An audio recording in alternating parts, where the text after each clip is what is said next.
یہ ZBC کی Urdu service ہے. پیش خدمت ہے حالات حاضرہ کا پروگرام سیربین. یہ پروگرام ہر روز رات 8 بجے ہمارے YouTube چینل پر پیش کیا جاتا ہے.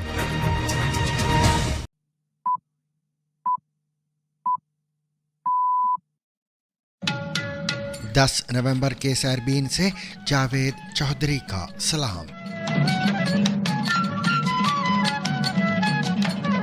سیربین میں پیش کیے جانے والے آج کے اہم موضوعات: پاکستان کی پارلیمان کے ایوان بالا سے 27ویں آئینی ترمیم منظور، ٹرمپ پر بننے والی دستاویزی فلم کی ایڈیٹنگ کا تنازع، BBC کے ڈائریکٹر جنرل اور نیوز CEO مستعفی، پاکستان اور افغانستان کا ایک دوسرے پر مذاکرات کی ناکامی کا الزام، تھائی لینڈ اور ملائیشیا کی سرحد کے قریب غیر قانونی تارکین وطن کی کشتی کو حادثہ، 7 افراد ہلاک، پاکستان کے صوبے بلوچستان میں لیویز کا پولیس میں انضمام، جانیے پولیسنگ کا 140 سالہ پرانا قبائلی نظام کیوں ختم کیا جا رہا ہے، اور معروف ماہر تعلیم، محقق اور ادیبہ پروفیسر ڈاکٹر عارفہ سیدہ زہرا وفات پا گئیں. جانیے اپنی فوج، عدالت اور وزیر اعظم رکھنے والی شاہی ریاست امب کے بارے میں جو تربیلا ڈیم کے پانیوں میں ڈوب گئی.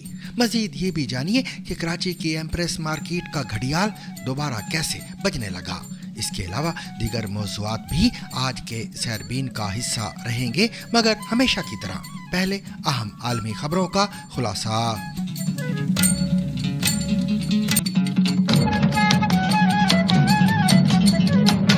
پاکستان کی پارلیمنٹ کے ایوان بالا یعنی سینٹ نے 27ویں آئینی ترمیم 2/3 اکثریت سے منظور کر لی ہے. مقامی میڈیا کے مطابق اس ترمیم کے حق میں 64 ووٹ آئے ہیں. چیئرمین سینٹ سید یوسف رضا گیلانی نے کہا ہے کہ اس ترمیم کے خلاف کوئی ووٹ نہیں آیا ہے. واضح رہے کہ اپوزیشن نے اس ترمیمی بل پر ووٹنگ کی مخالفت کی تھی اور اجلاس میں احتجاج بھی کیا تھا. BBC کے ڈائریکٹر جنرل ٹم ڈیوی اور head of news Deborah Turness اپنے عہدے سے مستعفی ہو گئے ہیں. ڈونلڈ ٹرمپ پر بننے والی BBC پینوراما کی ایک دستاویزی فلم کے متعلق انہیں اس تنقید کا سامنا تھا کہ ڈاکیومنٹری میں ڈونلڈ ٹرمپ کی تقریر میں ایڈیٹنگ کر کے ناظرین کو گمراہ کیا گیا ہے. ٹم ڈیوی جو کہ BBC کے ڈائریکٹر جنرل کے عہدے پر 5 سال سے فائز تھے، انہیں BBC پر متعصبانہ رویے کے الزامات اور کئی تنازعات کی وجہ سے بڑھتے ہوئے دباؤ کا سامنا تھا. برطانوی اخبار ٹیلی گراف نے گزشتہ ہفتے BBC کے ایک اندرونی میمو کی تفصیلات شائع کی تھیں، جس میں بظاہر کہا گیا تھا کہ پینوراما پروگرام نے امریکی صدر کی تقریر کے 2 حصوں کو ایک ساتھ ایڈٹ کیا ہے تاکہ انہیں واضح طور پر جنوری 2021 کے کیپٹل ہل فسادات کی حوصلہ افزائی کرتے دکھایا جا سکے. We're going to walk down to the Capitol and we're going to cheer on our brave senators and congressmen and women. برطانوی سیاسی رہنماؤں کو امید ہے کہ ان استعفوں سے تبدیلی آئے گی، جبکہ امریکی صدر ٹرمپ نے اس فیصلے کا خیر مقدم کیا ہے. ڈائریکٹر جنرل اور BBC نیوز کے سربراہ دونوں کے ایک ہی روز مستعفی ہونے کی اس سے پہلے کوئی مثال نہیں ملتی ہے. اتوار کی شام اپنے فیصلے کا اعلان کرتے ہوئے ٹم ڈیوی نے کہا کہ دیگر عوامی اداروں کی طرح BBC بھی غلطیوں سے مبرہ نہیں اور ہمیں ہمیشہ شفاف اور جواب دہ ہونا چاہیے. ان کا کہنا تھا کہ حالیہ تنازع ان کے استعفے کی واحد وجہ نہیں، تاہم اس نے بھی ان کے سوچے سمجھے فیصلے پر اثر ڈالا ہے. ٹرنس نے اتوار کی شام جاری اپنے بیان میں کہا کہ پینوراما تنازع اس نہج پر پہنچ گیا ہے جہاں یہ BBC کو نقصان پہنچا رہا ہے. ان کا کہنا تھا کہ اس کی حتمی ذمہ داری ان پر عائد ہوتی ہے. ان کا کہنا ہے کہ عوامی زندگی میں رہنماؤں کو مکمل طور پر جواب دہ ہونا چاہیے اور اسی وجہ سے میں اس عہدے سے مستعفی ہو رہی ہوں. انہوں نے اعتراف کیا کہ کچھ غلطیاں ہوئی ہیں، تاہم یہ تاثر بالکل غلط ہے کہ BBC نیوز ادارہ جاتی طور پر متعصب ہے. وہ گزشتہ 3 سالوں سے BBC نیوز اور کرنٹ افیئرز کی CEO تھی. یاد رہے کہ ڈونلڈ ٹرمپ نے 6 جنوری 2021 کو واشنگٹن DC میں تقریر کرتے ہوئے کہا تھا، ہم کیپٹل جا رہے ہیں اور ہم اپنے بہادر سینیٹرز اور کانگریس کے ارکان کا حوصلہ بڑھائیں گے. تاہم پینوراما کی ڈاکومنٹری ایڈٹ میں انہیں یہ کہتے ہوئے دکھایا گیا تھا، ہم کیپٹل جا رہے ہیں اور وہاں میں آپ کے ساتھ ہوں گا اور ہم لڑیں گے، ہم بھرپور طریقے سے لڑیں گے. اس دستاویزی فلم میں ڈونلڈ ٹرمپ کی تقریر کے ایسے 2 حصوں کو ایک ساتھ جوڑ کر دکھایا گیا تھا جن کے درمیان اصل میں 50 منٹ سے زیادہ کا فاصلہ تھا۔ اندرونی میمو کی اشاعت کے بعد بی بی سی کو تنقید کا سامنا کرنا پڑا اور وائٹ ہاؤس نے کارپوریشن کو 100% فیک نیوز قرار دیا تھا۔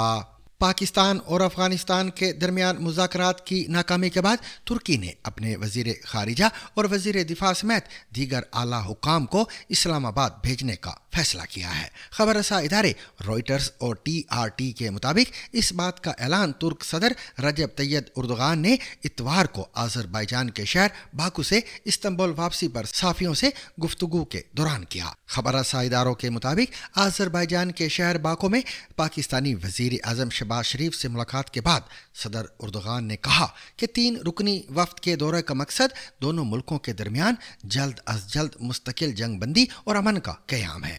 ترکی کی انادولو نیوز ایجنسی کے مطابق صدر اردوغان نے کہا کہ ملک کے وزیر خارجہ، وزیر دفاع اور انٹیلیجنس چیف افغانستان اور پاکستان کے درمیان جاری کشیدگی پر بات چیت کے لیے اسلام آباد کا دورہ کریں گے۔ ترک صدر کی جانب سے یہ فیصلہ ایک ایسے وقت میں کیا گیا ہے جب جمعے کی شب پاکستان کے وزیر دفاع خواجہ آصف نے افغانستان کے ساتھ مذاکرات ناکام رہنے کا اعلان کیا تھا۔ پاکستان اور افغانستان نے ایک دوسرے پر مذاکرات کی ناکامی کا الزام عائد کیا ہے، جبکہ افغان وزیر خارجہ امیر خان متقی نے کہا ہے کہ پاکستان کے غیر معقول مطالبات ناکامی کی وجہ بنے اور سوال اٹھایا کہ کیا ہم پاکستان کی سیکیورٹی کے ذمہ دار ہیں؟ A ceasefire has been established with Pakistan. There's been no violation from our side and it's being observed.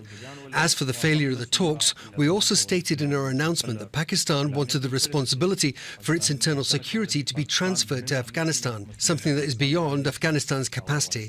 دوسری جانب پاکستان کے دفتر خارجہ نے افغان طالبان کے اندر ایک مضبوط گروہ کو کشیدگی بڑھانے کا ذمہ دار قرار دیا ہے۔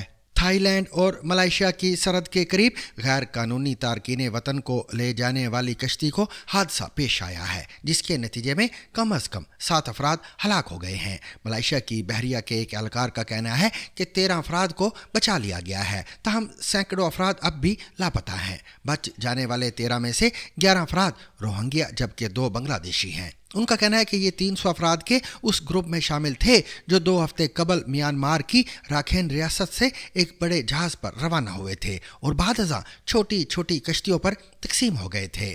ملائیشیا کے کوسٹ گارڈ کا کہنا ہے کہ خیال کیا جاتا ہے کہ یہ جہاز لنکاوی کے جزیرے کے قریب ڈوبا ہے۔ ریسکیو کی کوششیں دوسرے روز میں داخل ہو گئی ہیں اور تلاش کے علاقے کو 170 سے 256 مربع سمندری میل تک پھیلایا جا چکا ہے۔ ملائیشیا کی میری ٹائم اتھارٹی کے مطابق تلاش کا عمل 7 دن تک جاری رہے گا۔ ملائیشیا کی سرکاری خبر رساں ایجنسی برنامہ کے مطابق اتوار کو پانی میں ملنے والی لاش ایک روہنگیا خاتون کی تھی۔ حکام کا کہنا ہے کہ ڈوبنے والی کشتی میں تقریباً 70 افراد سوار تھے، جبکہ بقیہ تارکین وطن کو لے جانے والی کشتیوں کے بارے میں کوئی واضح اطلاع نہیں ہے۔ پاکستان کے صوبے بلوچستان کی لیویز فورس کے اہلکار صوبائی حکومت کے فیصلے کے خلاف سراپائے احتجاج ہیں، جس نے 140 سالہ قبائلی پولیسنگ نظام کو پولیس میں ضم کرنے کا فیصلہ کیا ہے۔ لیویز اہلکار اور کئی سیاسی جماعتوں کا کہنا ہے کہ کم نفری اور وسائل کے باوجود لیویز والے علاقوں میں جرائم کی شرح کم ہے اور مقامی کمیونٹی کے ساتھ ان کا رشتہ بھی مضبوط ہے، اس لیے اسے پولیس میں ضم کرنا غیر ضروری اور نقصان دہ ہے، جبکہ حکومت کا موقف ہے کہ ایک یکساں پولیسنگ نظام سے کنفیوژن ختم ہوگا اور امن و امان بہتر ہوگا۔ وزیر اعلیٰ بلوچستان کا کہنا ہے کہ یہ عوامی سطح پر مقبول فیصلہ نہیں مگر ضروری ہے، جبکہ اس فیصلے کو قبول نہ کرنے والوں کو گولڈن ہینڈ شیک کی پیشکش بھی کی گئی ہے۔ یاد رہے کہ بلوچستان میں لیویز فورس کا آغاز برطانوی دور حکومت میں 1887 میں سر رابرٹ سینڈی مین نے کیا تھا، جو دیہی علاقوں میں پولیسنگ کا فریضہ انجام دیتی تھی، جبکہ شہری علاقے پولیس کے زیر انتظام تھے۔ کیا میں پاکستان کے بعد بھی اس دوہرے نظام یعنی اے ایریاز اور بی ایریاز کو برقرار رکھا گیا تھا۔ ابتدائی طور پر لیویز فورس بلوچستان کے 90% سے زائد رقبے پر کام کرتی تھی، تاہم پرویز مشرف کے دور کے بعد پولیس کے دائرہ کار میں بتدریج اضافہ ہوا۔ موجودہ اعداد و شمار کے مطابق 85% علاقہ اب بھی لیویز کے زیر انتظام ہے۔ جس کے لیے تقریباً 28,000 اہلکار تعینات ہیں، جبکہ پولیس کے اہلکاروں کی تعداد 42,000 سے زائد ہے۔ محکمہ خزانہ کے مطابق لیویز فورس پر سالانہ 24 ارب 83 کروڑ روپے خرچ آتا ہے، جبکہ صرف 15% علاقے میں کام کرنے والی پولیس پر 43 ارب 80 کروڑ روپے خرچ ہوتے ہیں۔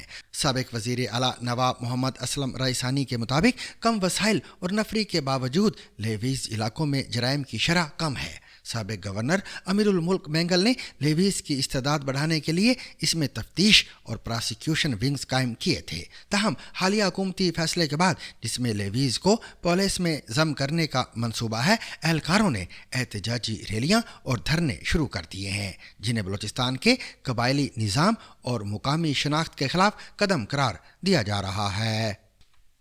پاکستان کی نامور ماہر تعلیم، محقق اور ادیبہ پروفیسر ڈاکٹر عارفہ سیدہ زہرا لاہور میں وفات پا گئی ہیں۔ ڈاکٹر عارفہ سیدہ زہرا نے گورنمنٹ کالج لاہور سے MA اردو اور امریکہ کی یونیورسٹی آف ہوائی سے تاریخ میں ڈاکٹریٹ کی ڈگری حاصل کر رکھی تھی۔ وہ فارمن کرسچین کالج میں پروفیسر اور Lahore college for women university کی پرنسپل بھی رہ چکی تھی۔ ڈاکٹر عارفہ نے نہ صرف تدریس بلکہ سماجی اور ثقافتی شعبوں میں بھی نمایاں کردار ادا کیا۔ وہ خواتین کی حیثیت سے متعلق قومی کمیشن کی چیئرپرسن اور پنجاب کی نگران صوبائی وزیر بھی رہیں۔ پاکستان کے صدر آصف علی زرداری نے معروف ماہر تعلیم، دانشور اور ادیبہ ڈاکٹر عارفہ سیدہ زہرا کے انتقال پر گہرے رنج و غم کا اظہار کیا ہے۔ صدر مملکت نے اپنے تعزیتی پیغام میں کہا کہ ڈاکٹر عارفہ سیدہ زہرا کی وفات پاکستان کے علمی و ادبی حلقوں کے لیے ایک ناقابل تلافی نقصان ہے۔ انہوں نے کہا کہ مرحومہ نے اپنی پوری زندگی علم، تحقیق، تدریس اور خدمت انسانیت کے لیے وقف کر کے ایک روشن مثال قائم کی ہے۔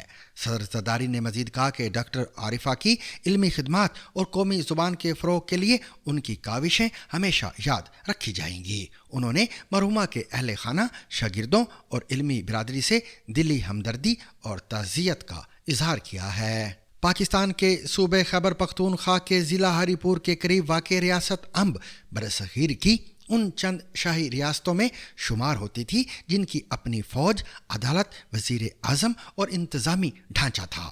یہ ریاست 1889 میں قائم ہوئی اور اس پر تنولی قبیلے کے نواب فرید خان، نواب خان زمان خان اور نواب صلاح الدین تنولی جیسے حکمرانوں نے حکومت کی۔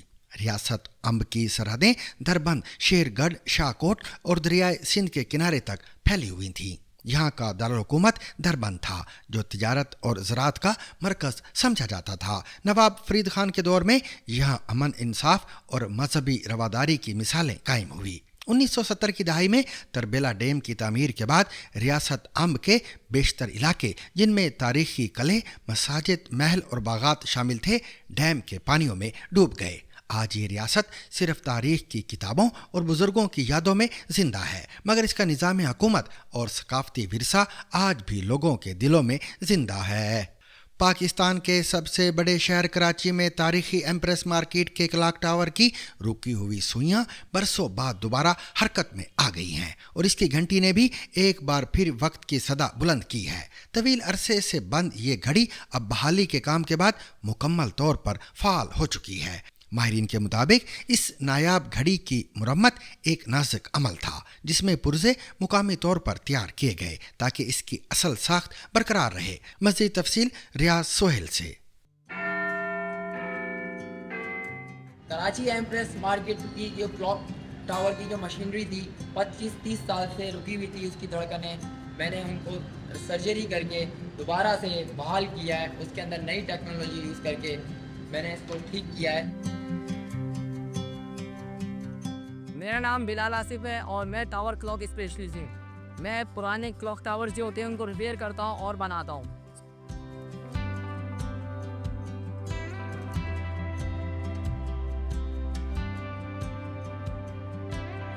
آج منو دھول میں اٹا یہ گھڑیال 1880 کی دہائی میں تعمیر ہونے والی ایمپریس مارکیٹ کی عمارت کے اس عہد کی جیتی جاگتی یاد ہے۔ یہ عمارت اس وقت کی ملکہ برطانیہ وکٹوریہ کی تاج پوشی کے جشن میں تعمیر کی گئی تھی۔ اس کو یہاں سے چابی دی جاتی تھی پرانے زمانے میں۔ یہ پورا سسٹم بن نہیں سکتا تھا، خراب ہو چکا ہے۔ اس کے بارے میں بتائیں تو یہ اس کا پینڈولم ہے، جس سے یہ